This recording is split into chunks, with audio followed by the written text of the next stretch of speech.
وَلَقَدْ يَسَّرْنَا الْقُرْآنَ لِلذِّكْرِ فَهَلْ مِن مُّدَّكِرٍ۔ اور ہم نے قرآن کو سمجھنے کے لیے آسان کر دیا، تو کوئی ہے جو سوچے سمجھے۔ صوت القرآن، قرآن کی آواز۔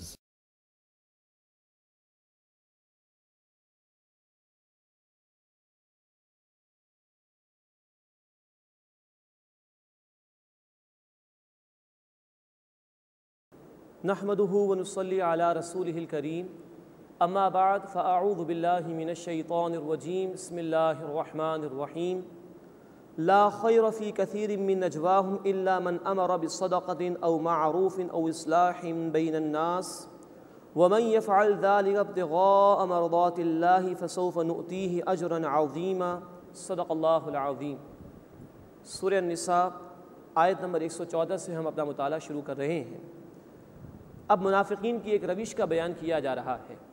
وہ جب اجتماعیت میں بیٹھتے تھے تو اجتماعیت سے ہٹ کر وہ سرگوشیاں کیا کرتے تھے۔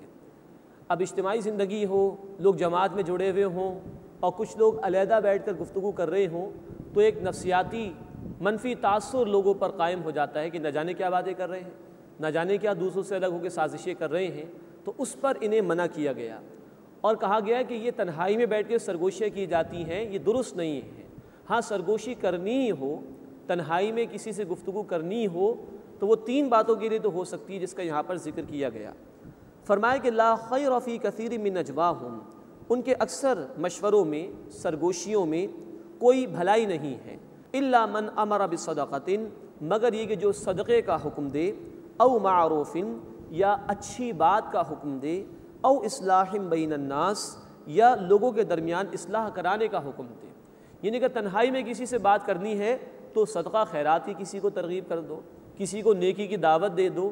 کچھ لوگ آپس میں لڑ رہے ہیں یا 2 افراد آپس میں لڑ رہے ہیں، ان کے درمیان صلح کرا دو۔ یہ وہ کام ہے کہ جس کے لیے تنہائی میں سرگوشیاں کرنے کی، علیحدگی میں گفتگو کرنے کی اجازت ہے۔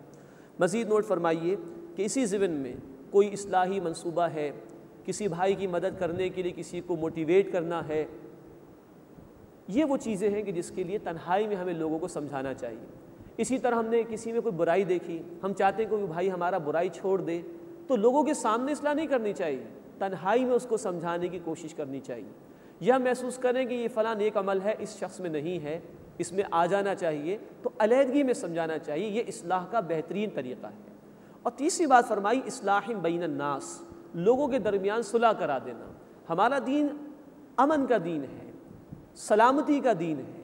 وہ چاہتے ہیں کہ لوگوں کے درمیان میں صلح رہے۔ کانفلکٹ ریزولوشن کی تلقین ہمیں کی گئی۔ اگر 2 بھائی لڑ جائیں، 2 افراد یا 2 گروہ لڑ پڑیں تو باقی لوگ تماشا نہ دیکھیں، بلکہ ان کے ایمان کا تقاضا ہے کہ اس کو ریزالو کرانے کی کوشش کریں۔ سورۃ الحجرات آیت نمبر 10 میں کہا گیا انما المؤمنون اخوۃ، بے شک اہل ایمان تو آپس میں بھائی بھائی ہیں۔ فاصلحوا بین اخویکم، تو اپنے 2 بھائیوں کے درمیان صلح کرا دیا کرو۔ اور یہ صلح کرانا اتنی بڑی شے ہے کہ ابو داؤد شریف اور جامع ترمذی میں روایت ہے کہ اللہ کے رسول صلی اللہ علیہ وسلم نے سوالیہ طور پر پوچھا، کیا تمہیں میں نفل نماز اور روزے سے زیادہ بہتر شے بتاؤں؟ صحابہ نے کہا کہ اللہ کے رسول صلی اللہ علیہ وسلم ضرور بتائیے۔ فرمایا کہ 2 بھائیوں کے درمیان صلح کرا دینا یہ نفل نماز اور نفل روزے سے زیادہ افضل شے ہے۔ تو یہ ہے جس کی تلقین ہمارا دین ہمیں کرتا ہے۔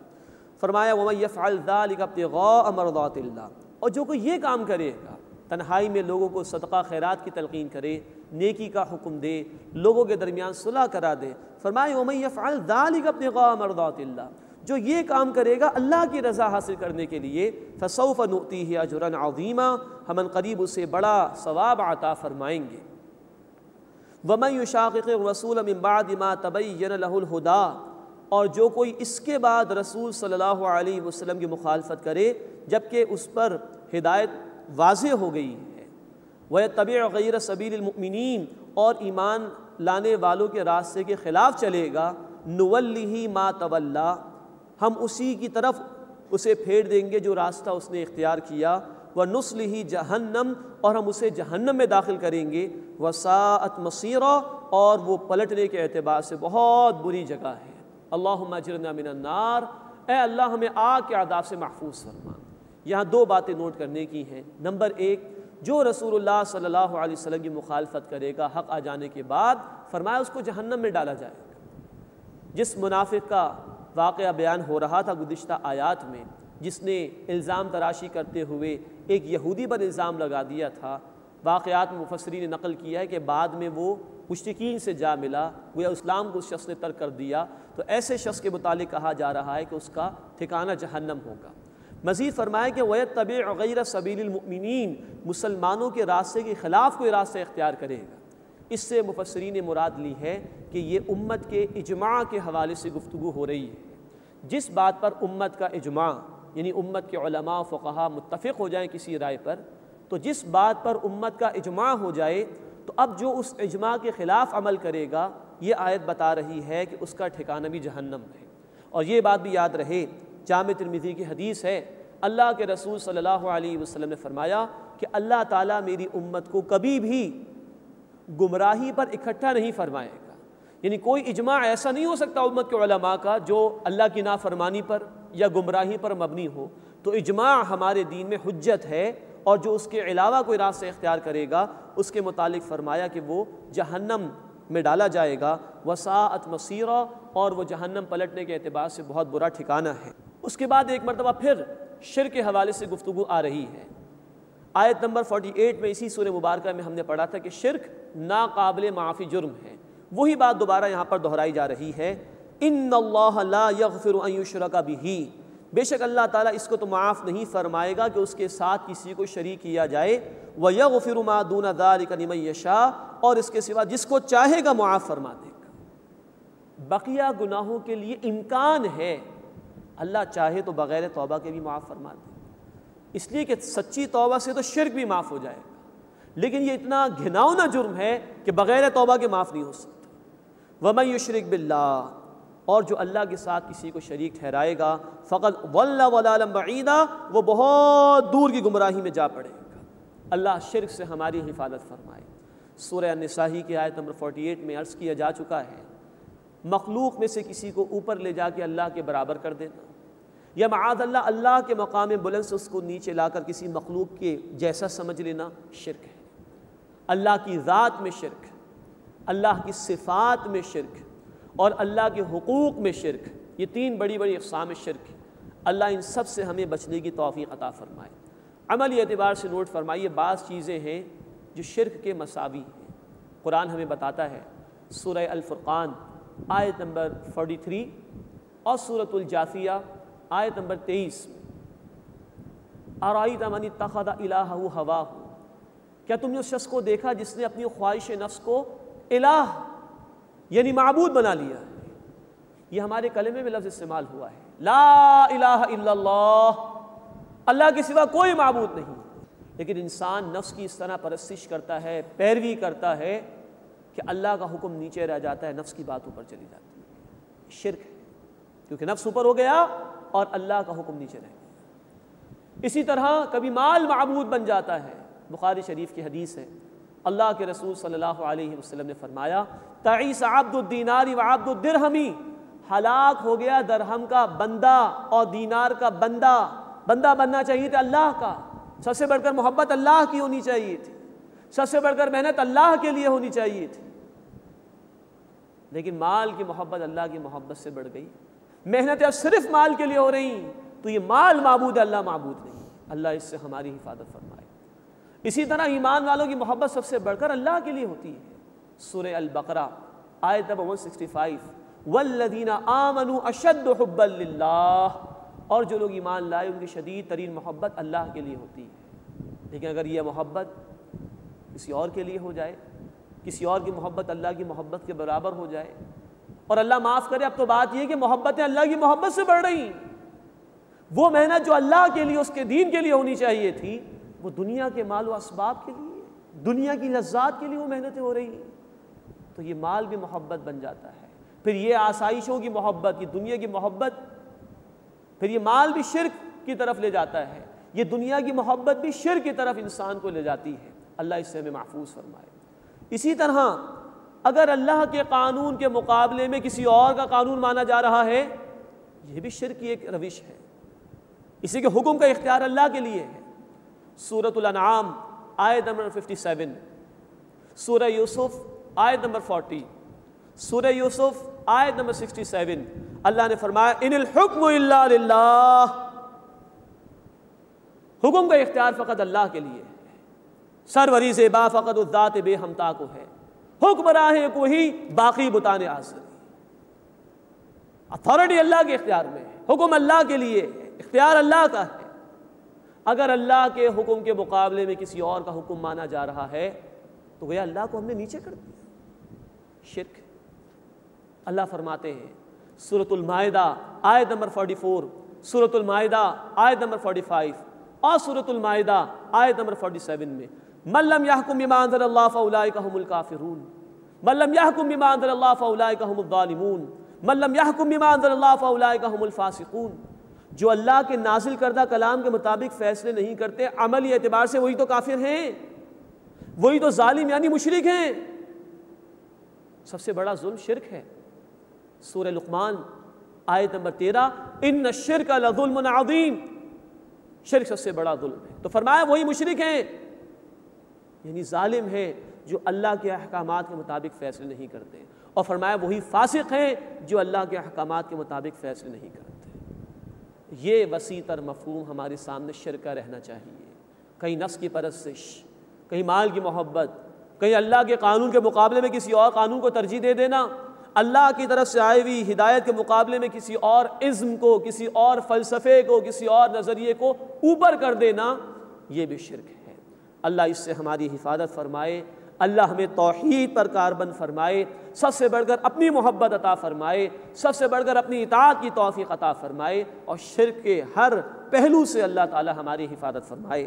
فرمائے کہ ان اللہ لا یغفر ان یشرک بہ، بے شک اللہ اس کو معاف نہیں فرماتا کہ اس کے ساتھ کسی کو شریک کیا جائے، ویغفر ما دون ذلک لمن یشاء، اور اس کے سوا جس گناہ کو وہ چاہے گا معاف فرما دے گا۔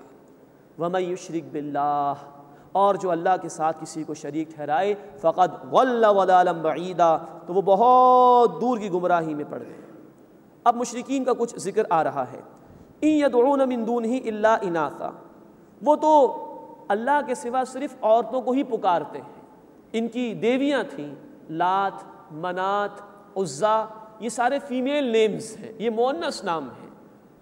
اسی طرح یہ فرشتوں کو اللہ کی بیٹیاں قرار دیتے تھے، ان کی بھی پرستش کی بات کرتے تھے۔ تو فرمایا کہ ان یدعون من دونہ الا اناثا، یہ جو مشرکین ہیں یہ اللہ کے سوا صرف مؤنث یعنی عورتوں کو پکارتے ہیں۔ وَإِن يَدْعُونَ إِلَّا شَيْطَانًا مَرِيدًا، اور نہیں پکارتے مگر سرکش شیطان کو۔ لعنہ اللہ، اللہ نے اس شیطان پر لعنت فرمائی۔ وَقَالَ لَأَتَّخِذَنَّ مِنْ عِبَادِكَ نَصِيبًا مَفْرُوضًا، اور اس نے کہا یعنی شیطان نے کہ میں تیرے بندوں میں سے اپنا حصہ ضرور لوں گا مقرر کردہ۔ وَلَأُضِلَّنَّهُمْ وَلَأُمَنِّيَنَّهُمْ وَلَآمُرَنَّهُمْ فَلَيُبَتِّكُنَّ آذَانَ الْأَنْعَامِ، اور میں انہیں ضرور بہکاؤں گا، ضرور امیدیں دلاؤں گا، اور انہیں سکھاؤں گا تو وہ ضرور چیریں گے بتوں کے خاطر جانوروں کے کان۔ وَلَآمُرَنَّهُمْ فَلَيُغَيِّرُنَّ خَلْقَ اللَّهِ، اور میں انہیں سکھاؤں گا تو وہ اللہ کی تخلیق میں تبدیلی کر دیں گے۔ یہ ہے شیطانی ایجنڈا، اور آج جس دور میں ہم زندگی بسر کر رہے ہیں، شیطان کے ایجنٹس اس کام میں اس کے ساتھ شریک ہیں۔ قرآن حکیم کی آخری آیت بتا رہی ہے من الجنۃ والناس، اس کے چیلے، اس کے ایجنٹس جنات میں سے بھی ہیں، انسانوں میں سے بھی ہیں۔ آج آپ دیکھیے فطرت کے خلاف بغاوت، ہم جنس پرستی امریکہ میں، برطانیہ میں، کینیڈا میں، بیلجیم میں، جرمنی میں، ہالینڈ میں لیگلائز کر دیا گیا، اس کو ہومو سیکچولیٹی لیگلائز کر دی گئی۔ معلوم حد تک یہ شے آج تک جانوروں میں بھی ثابت نہیں ہو سکی جو انسان کر رہا ہے اور قانون کے سہارے کر رہا ہے۔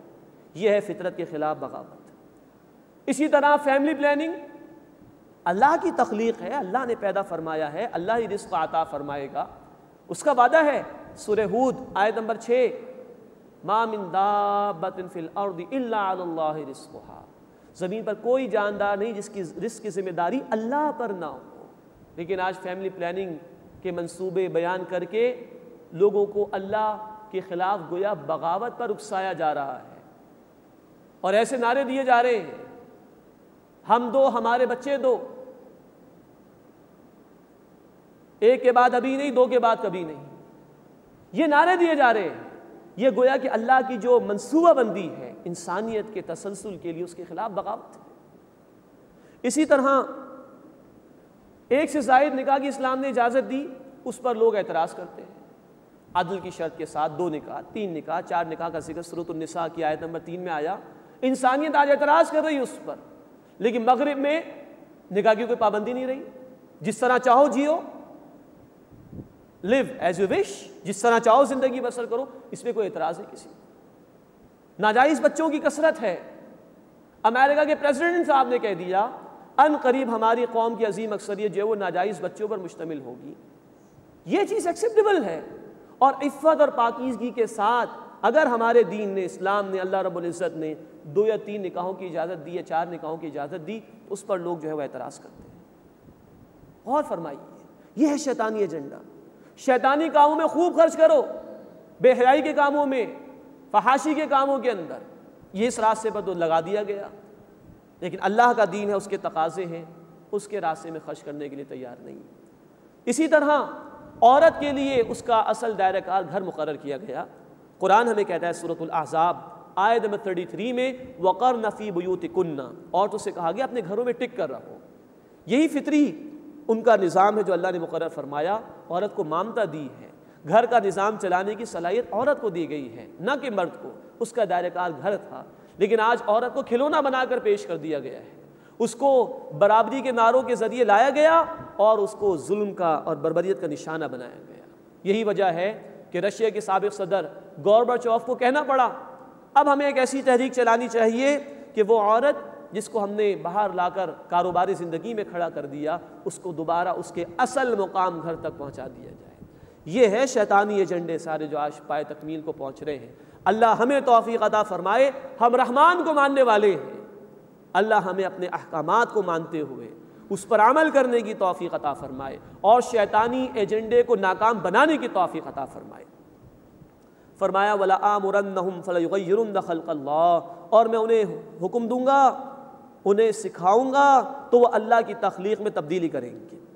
ایک اور بات اس میں نوٹ فرمائی، حکم کی تبدیلی جو آج بظاہر بڑی چمک دمک کے ساتھ ہمارے معاشروں میں نظر آتی ہے، بڑا اس کو ایکسیپٹ کیا گیا ہے، وہ ہے مردوں اور عورتوں کی برابری کی بات، اور مرد عورتوں کی سی شکلیں اختیار کر رہے ہیں، لباس، بالوں کا اسٹائل، اور عورتیں مردوں کی سی شکل اختیار کر رہی ہیں۔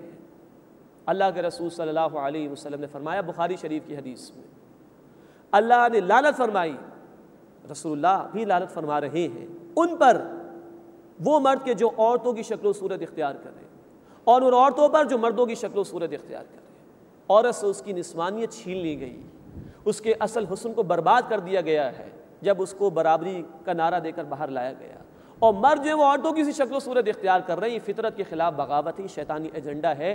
اللہ ہمیں سمجھ عطا فرمائے اور اپنے احکامات پر عمل کرنے کی توفیق عطا فرمائے۔ وَمَن يَتَّخِذِ الشَّيْطَانَ وَلِيًّا مِّن دُونِ اللَّهِ، اور جو اللہ کے سوا شیطان کو دوست بنائے گا، فقد خسر خسرانا مبینا، تو واضح نقصان میں پڑ گیا۔ یعیدہم ویمنیہم، وہ شیطان ان کو وعدے دیتا ہے اور امیدیں دلاتا ہے، وما یعیدہم الشیطان الا غرورا، اور شیطان جو انہیں وعدے دیتا ہے وہ دھوکے و فریب کے سوا کچھ نہیں ہے۔ اولئک مأواہم جہنم، یہی لوگ ہیں جن کا ٹھکانہ جہنم ہے، ولا یجدون عنہا محیصا، اور وہ اس سے بھاگنے کی کوئی جگہ نہیں پائیں گے۔ اللہ اس برے انجام سے ہماری حفاظت فرمائے۔ اس کے مقابلے میں رحمان کے ماننے والے، ان کا ذکر آ رہا ہے، والذین آمنوا وعملوا الصالحات، اور جو لوگ ایمان لائے اور انہوں نے نیک اعمال کیے، سندخلہم جنات تجری من تحتہا الانہار، ہم ان قریب انہیں باغات میں داخل کریں گے جن کے نیچے نہریں جاری ہیں، خالدین فیہا ابدا، وہ ان میں ہمیشہ ہمیشہ رہیں گے۔ اللہم انا نسألک الجنہ، اے اللہ ہم تجھ سے جنت کا سوال کرتے ہیں۔ وعد اللہ حقا، یہ اللہ کا وعدہ ہے بالکل سچا۔ ومن اصدق من اللہ قیلا، اور اللہ سے زیادہ بات کے اعتبار سے کون سچا ہوگا۔ اس کے بعد یہ بات بیان کی جا رہی ہے کہ محض تمناؤں سے کچھ نہیں ہوتا، جب تک کہ انسان محنت نہ کرے اس کی نجات ممکن نہیں۔ لیس بامانیکم ولا امانی اہل الکتاب، نجات کا انحصار نہ تمہاری تمناؤں پر ہے مسلمانوں، نہ اہل کتاب کی تمناؤں پر ہے۔ ان کی تمناؤں کا ذکر ہم نے پڑھا تھا سورۃ البقرہ آیت نمبر 78 میں۔ کتاب میں سے کچھ معلوم نہیں، بس تمنا ہے کہ ہمیں بخش دیا جائے گا۔ یہاں پر بھی کہا جا رہا ہے کہ نہ تمہاری تمناؤں سے کچھ ہوگا، نہ ان اہل کتاب کی تمناؤں سے کچھ ہوگا۔ اصل بات کیا ہے؟ من یعمل سوءا یجز بہ، جو کوئی برائی کرے گا اس کی سزا پائے گا۔ ولا یجد لہ من دون اللہ ولیا ولا نصیرا، اور اپنے لیے اللہ کے سوا نہ کوئی دوست پائے گا اور نہ ہی مددگار۔ اس کے مقابلے میں دوسرا رخ، ومن یعمل من الصالحات، اور جو اچھے اعمال کرے گا، من ذکر او انثی، خواہ مرد ہو یا عورت ہو، وہو مؤمن، اور وہ ہو مسلمان اور وہ ہو ایمان والا۔ یہ ایمان شرط لازم ہے عمل کی قبولیت کے لیے۔ فاولئک یدخلون الجنہ، تو ایسے ہی لوگ جنت میں داخل ہوں گے۔ ولا یظلمون نقیرا، اور ان پر تل کے برابر بھی ظلم نہیں ہوگا۔ یہ دو ہی نتائج قرآن بار بار ہمارے سامنے رکھتا ہے، اللہ کی رضا کا مقام جنت اور اللہ کی ناراضگی کا مقام جہنم۔ آپشن اختیار ہمارے پاس ہے، ہم جس طرف جانا چاہیں گے اسی کی توفیق ملے گی۔ اللہ ہمیں اپنی رضا کے لیے اور اپنی رضا کے مقام جنت کو سامنے رکھتے ہوئے محنت کرنے کی توفیق عطا فرمائے۔ ومن احسن دینا، اور کون ہوگا بہتر دین کے اعتبار سے، ممن اسلم وجہہ للہ وہو محسن، اس کے مقابلے میں جس نے اپنا رخ اللہ کے حضور جھکا دیا، وہو محسن، اور وہ نیکوکار بھی ہے، عمدگی کے ساتھ عمل کرنے والا بھی ہے۔ اصل شے ہے عمل کرو، اللہ کی فرما برداری اختیار کرو، پھر اللہ کی رحمت کے مستحق بننے کی کوشش کرو، پھر تمنائیں بھی کر سکتے ہو۔ تو فرمایا کہ ومن احسن دینا ممن اسلم وجہہ للہ وہو محسن، اور کون ہوگا عمدہ اور بہتر دین کے اعتبار سے اس کے مقابلے میں کہ جس نے اپنا رخ اللہ کے حضور جھکا دیا اور وہ عمدگی کے ساتھ عمل کرنے والا بھی ہے۔ واتبع ملت ابراہیم حنیفا، اور اس نے پیروی اختیار کی یکسو ہو جانے والے ابراہیم علیہ السلام کے طریقے کی۔ ابراہیم علیہ السلام کا طریقہ ہم پڑھ چکے سورۃ البقرہ آیت 131 میں، جب جب ان کے رب نے کہا جھکا دو اے ابراہیم، ابراہیم علیہ السلام نے اپنے آپ کو جھکا دیا، ہر لمحے اللہ تعالیٰ کی فرما برداری اختیار کی۔ اللہ ہمیں بھی یکسوئی کے ساتھ اپنی بندگی اور اپنی فرما برداری اختیار کرنے کی توفیق عطا فرمائے۔ واتخذ اللہ ابراہیم خلیلا، اور اللہ نے ابراہیم علیہ السلام کو گہرا دوست بنا لیا۔ یہ مقام ہے، ابراہیم علیہ السلام خلیل اللہ ہے۔ خلیل ایسے دوست کو کہا جاتا ہے کہ جس کے دل میں اپنے محبوب کے لیے اتنی محبت پیدا ہو گئی ہو کہ کسی اور کی محبت کے آنے کا امکان ہی باقی نہ رہے۔ یہ مقام اللہ نے خلیل اللہ علیہ السلام کا ابراہیم علیہ السلام کو عطا فرمایا۔ وَلِلَّهِ مَا فِي السَّمَاوَاتِ وَمَا فِي الْأَرْضِ، اور اللہ ہی کے لیے ہے جو کچھ آسمانوں میں ہے اور جو کچھ زمین میں ہے۔ وَكَانَ اللَّهُ بِكُلِّ شَيْءٍ مُحِيطًا، اور اللہ ہر شے کا احاطہ کیے ہوئے ہے۔ اس کے بعد اگلی آیت میں دو باتیں نوٹ کرنے کی ہیں۔ نمبر ایک، سوال اللہ تعالیٰ سے کیا گیا جو کہ صحابہ کرام نے کیا اور اللہ کے رسول صلی اللہ علیہ وسلم نے اللہ کے حضور رکھا ہوگا، اس کا جواب آیت نمبر 128 میں یعنی اگلی آیت میں آئے گا۔ اور نمبر دو، اس آیت مبارکہ میں اسی سورہ مبارکہ کی آیت نمبر 3 کی مزید وضاحت کی جا رہی ہے۔ آیت نمبر 3 میں یتیموں کا لفظ آیا تھا، وہاں یہ وضاحت کی گئی تھی کہ یتیم لڑکیوں سے نکاح کے بارے میں تلقین کی گئی ہے کہ اگر ان کے ساتھ بے انصافی کرتے ہو تو ان سے نکاح کرنے کی اجازت نہیں۔ یہ آیت مبارکہ آیت نمبر 127 آیت نمبر 3 کی وضاحت بھی کرتی ہے، اور حضرت عائشہ رضی اللہ تعالی عنہا نے آیت نمبر 3 میں آنے والے لفظ یتیم کی وضاحت جو فرمائی تھی کہ یتیم لڑکیاں مراد ہیں، اس آیت مبارکہ سے حضرت عائشہ رضی اللہ تعالی عنہا کے الفاظ کی تائید بھی ہوتی ہے۔ فرمایا وَيَسْتَفْتُونَكَ فِي النِّسَاءِ، اور اے نبی صلی اللہ علیہ وسلم آپ سے عورتوں کے بارے میں حکم دریافت کرتے ہیں۔ قُلِ اللَّهُ يُفْتِيكُمْ فِيهِنَّ، آپ فرما دیجئے کہ اللہ تمہیں اس کے بارے میں حکم دیتا ہے۔ وہ حکم اور مسئلہ اگلی آیت میں انشاءاللہ بیان ہوگا۔ اب جو آیت نمبر 3 تھی سورہ مبارکہ کی، اس کے حوالے سے گفتگو ہو رہی ہے۔ وَمَا يُتْلَى عَلَيْكُمْ فِي الْكِتَابِ فِي يَتَامَى النِّسَاءِ، اور جو تمہیں قرآن میں سنایا جاتا ہے یتیم عورتوں کے بارے میں۔ قرآن سے مراد یہ کتاب، اس کی آیت نمبر 3 میں ذکر آیا تھا، اس کو اب ریفر بیک کیا جا رہا ہے۔ فرمایا کہ وما یتلا علیکم فی الکتاب فی یتامی النساء، اور جو تمہیں کتاب یعنی قرآن میں سنایا جاتا ہے یتیم عورتوں کے بارے میں، اللاتی لا تؤتونہن ما کتب لہن، جنہیں تم نہیں دیتے ان کا مقرر کیا ہوا یعنی ان کا مہر، وترغبون ان تنکحوہن، اور چاہتے ہو کہ ان سے نکاح کر لو۔ یہ وضاحت فرمائی تھی آیت نمبر 3 کے حوالے سے حضرت عائشہ رضی اللہ تعالی عنہا نے، کہ ولی ہوتا تھا وہ دیکھتا تھا کہ یہ یتیم بچی بڑی مالدار ہے اور اس لڑکی کے پاس بڑی جائیداد بھی ہے، تو میں ہی اس سے نکاح کر لوں، تو مہر بھی ادا نہیں کرتے تھے اور جائیداد بھی ہڑپ کر جایا کرتے تھے، اس سے منع کیا گیا تھا۔ یہاں اس کی طرف اشارہ کیا گیا کہ اللاتی لا تؤتونہن ما کتب لہن، جنہیں تم نہیں دیتے ان کا مقرر کیا گیا حصہ یعنی مہر، وترغبون ان تنکحوہن، اور چاہتے ہو کہ انہیں نکاح میں لے لو، نکاح بھی کرنا چاہتے ہو، مہر بھی دینا نہیں چاہتے اور اس سے بڑھ کر ان کے مال کو قبضے میں لینا چاہتے ہو، اس سے منع کیا گیا۔ والمستضعفین من الولدان، اور بے بس کمزور بچوں کے بارے میں مراد یتیموں کے ساتھ اس سے سلوک کا ذکر ہے۔ وَأَن تَقُومُوا لِلْيَتَامَى بِالْقِسْطِ، اور یہ کہ تم یتیموں کے بارے میں انصاف پر قائم رہو۔ تو عورتوں کے ساتھ اس سے سلوک، یتیم لڑکیوں اور مجموعی اعتبار سے یتیم بچوں کے حوالے سے حسن سلوک کا حکم دیا گیا۔ فرمایا کہ وَمَا تَفْعَلُوا مِنْ خَيْرٍ، اور جو تم بھلائی میں سے کرو گے، فَإِنَّ اللَّهَ كَانَ بِهِ عَلِيمًا، تو بے شک اللہ تعالیٰ اس کو خوب جاننے والا ہے۔ یہاں یہ بھی مفسرین نے نقل کیا ہے کہ اگر ایک ولی یہ دیکھتا ہے، ایک شخص، یہ ایک سرپرست یہ دیکھتا ہے کہ یہ جو یتیم لڑکی ہے اس کے پاس مال بھی موجود ہے، میں اس سے نکاح کر سکتا ہوں، میں اس کا مہر بھی ادا کروں گا، اس کی کفالت بھی کروں گا، تو ایسے سرپرست کو نکاح کی اجازت ہے۔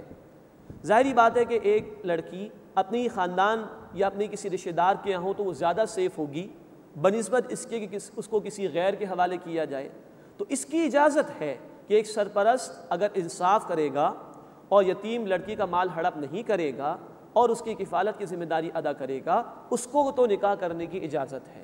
لیکن کوئی اندیشہ کرے کہ میں انصاف نہیں کر سکوں گا، زیادتی کا اندیشہ ہے، تو پھر ان یتیم لڑکیوں سے نکاح کی اجازت نہیں ہے۔ یہ تفصیل یہاں پر بھی بیان ہوئی ہے اور سورہ النساء آیت نمبر 3 کی روشنی میں اس کا ذکر آ چکا ہے۔ اب وہ جو سوال کیا گیا تھا آیت نمبر 127 کے آغاز میں، اس کا جواب آ رہا ہے اس مقام پر، اور وہ یہ ہے کہ اگر کسی عورت کو اپنے شوہر کی جانب سے کچھ شکایت ہو کہ میرے شوہر میں میرے لیے رغبت نہیں ہے، وہ میری طرف توجہ نہیں کرتا، تو اس کے لیے ایک راستہ بیان کیا جا رہا ہے۔ فرمایا کہ وَإِنِ امْرَأَةٌ خَافَتْ مِنْ بَعْلِهَا نُشُوزًا أَوْ إِعْرَاضًا، اور اگر کوئی عورت اندیشہ کرے اپنے خاوند کی طرف سے زیادتی یا بے رغبتی کا، فَلَا جُنَاحَ عَلَيْهِمَا أَن يُصْلِحَا بَيْنَهُمَا صُلْحًا، تو ان دونوں پر کوئی گناہ نہیں کہ وہ صلح کر لیں آپس میں۔ وَالصُّلْحُ خَيْرٌ، اور صلح بہتر ہے۔ وَأُحْضِرَتِ الْأَنفُسُ الشُّحَّ، اور طبیعتوں میں حرص تو ہوتا ہی ہے۔ اب مراد یہ ہے کہ عورت اصلاح پر آمادہ ہونے کی کوشش کرے اور اپنے شوہر کو بھی اصلاح کی طرف لانے کی کوشش کرے۔ اس کی ایک عملی تصویر تو ہمیں یوں ملتی ہے، نبی کریم صلی اللہ علیہ وسلم کے ازواج مطہرات میں سے ابو طاؤس شریف میں روایت ہے، حضرت سودا رضی اللہ تعالی عنہا خاصی بوڑھی ہو گئی تھیں، تو انہوں نے اپنی جو باری تھی وہ حضرت عائشہ رضی اللہ تعالی عنہ کے لیے مقرر فرما دی۔ اللہ کے رسول صلی اللہ علیہ وسلم نے اپنی ازواج مطہرات کے لیے دن مخصوص کر رکھے تھے، تو حضرت سودا رضی اللہ تعالی عنہ نے اپنی باری حضرت عائشہ کے حوالے کر دی، کیونکہ حضرت عائشہ سے قلبی لگاؤ بھی تھا اللہ کے رسول صلی اللہ علیہ وسلم کو۔ اس طرح انہوں نے چاہا کہ میں اپنا حق کچھ کم کر دوں تو اللہ کے رسول صلی اللہ علیہ وسلم کی توجہ میری طرف برقرار رہے گی۔ تو یہ ہے عملی اس کی تشریح کہ جو عورت یہ محسوس کرے کہ میرے شوہر کی طرف سے زیادتی ہو رہی ہے یا بے رغبتی ہو رہی ہے، تو اگر وہ اپنا کچھ حق کم کر دے نان نفقے کے حوالے سے، دیگر معاملات کے حوالے سے، تو شوہر کے اندر لازماً رغبت پیدا ہو جائے گی۔ قرآن نے بھی کہا کہ وَالصُّلْحُ خَيْرٌ، اور صلح بہتر ہے۔ وَأُحْضِرَتِ الْأَنفُسُ الشُّحَّ، اور طبیعتوں میں حرص تو ہوتا ہی ہے، انسان چاہتا ہے کہ مجھے مال مل جائے، تو ممکن ایک بیوی مال کا مطالبہ کم کر دے تو شوہر اس کے لیے راضی ہو جائے اور اس کے دل میں نرمی پیدا ہو جائے۔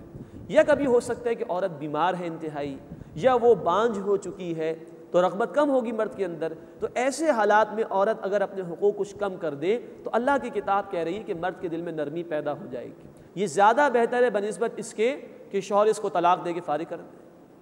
تو اگر اپنے حقوق میں عورت کچھ کمی کر دے تو امکان ہے کہ مصالحت رہے گی اور شوہر کی رغبت میں اضافہ ہو جائے گا. اب شوہروں کو تلقین کی جا رہی ہے، یہ ہے توازن اللہ کی کتاب کا. وَإِن تُحْسِنُوا، اور اگر تم احسان کی روش اختیار کرو، تم عمدگی کے ساتھ معاملہ کرو، وَتَتَّقُوا، اور اللہ کی نافرمانی سے بچتے رہو، یہ شوہروں کو کہا جا رہا ہے. فَإِنَّ اللَّهَ كَانَ بِمَا تَعْمَلُونَ خَبِيرًا، تو بے شک جو کچھ تم کرتے ہو اللہ اس سے خوب واقف ہے. اب اس کے بعد ایک سے زائد نکاح کی صورت میں ایک اور ترغیب اور تلقین کی جا رہی ہے. فرمایا کہ وَلَن تَسْتَطِيعُوا أَن تَعْدِلُوا بَيْنَ النِّسَاءِ وَلَوْ حَرَصْتُمْ، اور تم ہرگز نہیں کر سکو گے، تم کتنا ہی چاہو کہ عورتوں کے درمیان یعنی بیویوں کے درمیان برابری کر لو. فَلَا تَمِيلُوا كُلَّ الْمَيْلِ، بس بالکل ایک ہی طرف جھک نہ پڑو. فَتَذَرُوهَا كَالْمُعَلَّقَةِ، کہ دوسری کو بالکل لٹکتا ہی چھوڑ دو، محسوس ہوگا اس کا کوئی شوہر ہی نہیں ہے. اب اس بات کو بھی نوٹ فرمائیے، ہم نے سورہ النساء آیت نمبر 3 کی روشنی میں یہ سمجھا تھا کہ اسلام نے ایک مرد کو ایک وقت میں میکسیمم 4 نکاح کی اجازت دی ہے. یہ اجازت ہے، حکم نہیں ہے، اور بڑی کڑی شرط کے ساتھ. اور سورہ نساء آیت نمبر 3 میں ذکر آیا تھا، وہ کڑی شرط ہے عدل کی، انصاف کی، برابری کا معاملہ ہونا چاہیے بالکل. یہاں بعض لوگوں کا اشکال ہوتا ہے کہ قرآن خود کہہ رہے تم کر ہی نہیں سکتے عدل، تو کیا قرآن میں تضاد ہے؟ معاذ اللہ.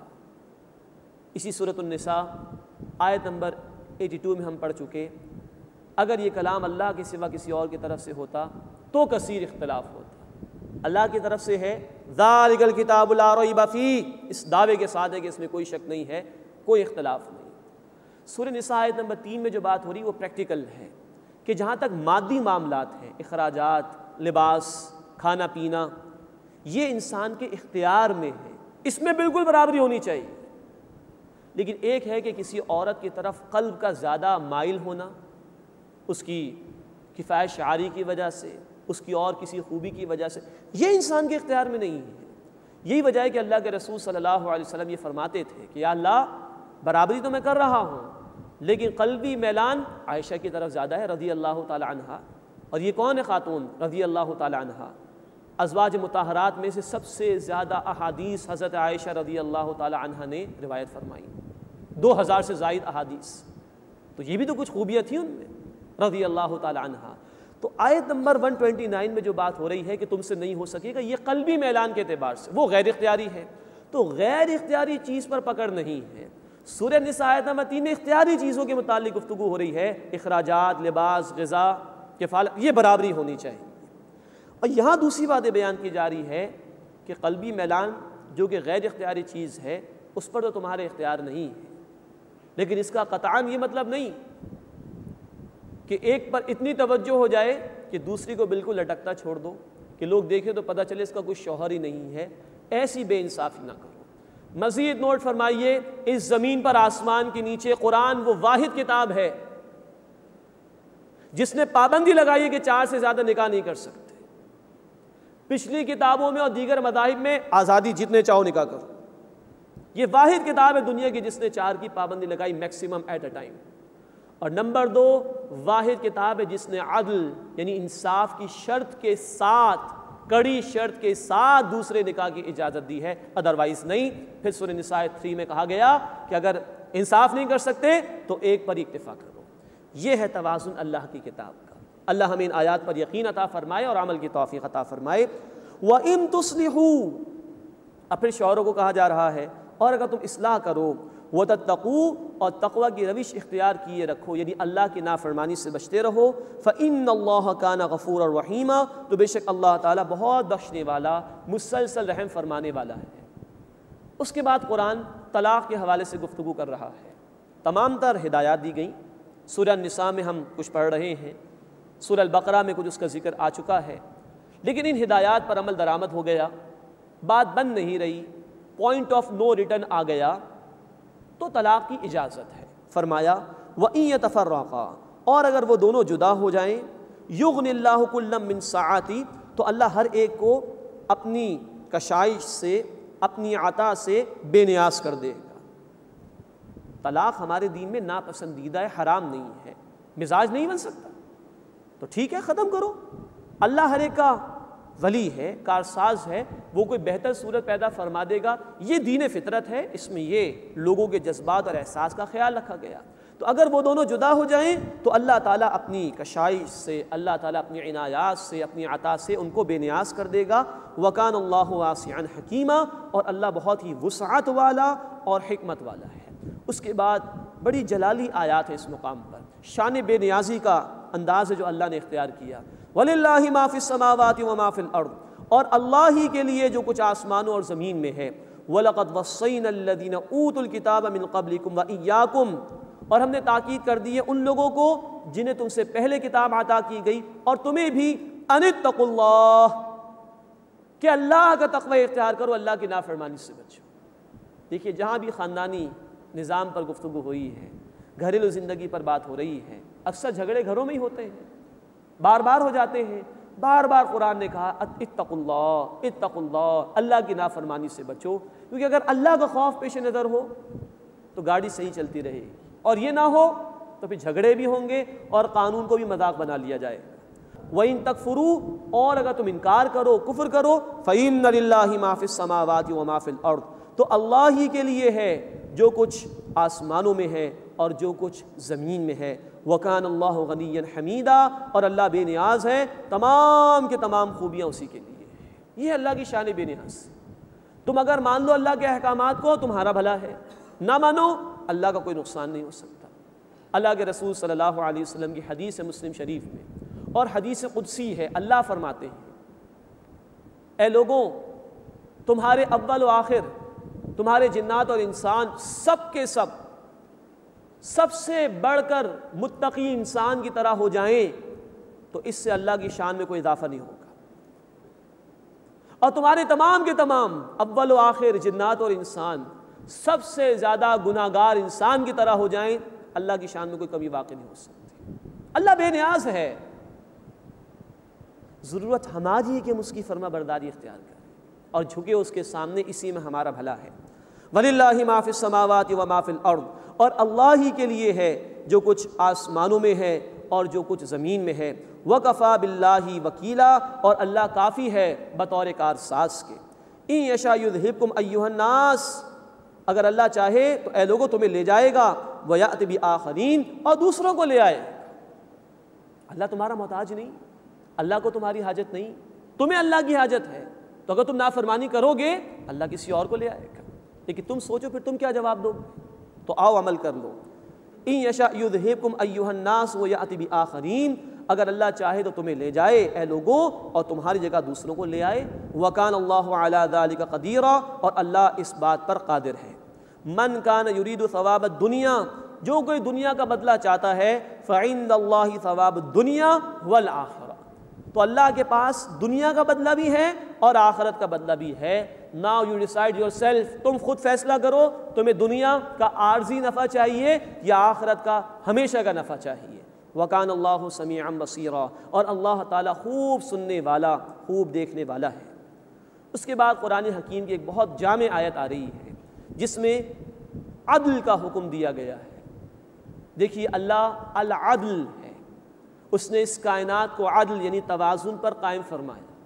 اللہ اپنے بندوں سے بھی مطالبہ کرتا ہے کہ وہ عدل کریں. اللہ خود عدل کا قائم فرمانے والا ہے. ہم پڑھ چکے سورہ آل عمران آیت نمبر 18 میں, قائما بالقسط, اللہ قسط کا, انصاف کا, عدل کا قائم کرنے والا ہے. ہم پڑھ چکے سورہ آل عمران آیت نمبر 21 میں, اللہ کے نیک بندے عدل کا, قسط کا, انصاف کا حکم دیتے ہیں. نوٹ فرمائیے سورۃ الحدید آیت نمبر 25, تمام رسولوں کو بھیجے جانے کا مقصد یہ بیان کیا گیا کہ انسانیت عدل پر, جسٹس پر قائم ہو جائے. آج دنیا کا سب سے بڑا ایشو یہ ہے کہ ظلم ہے.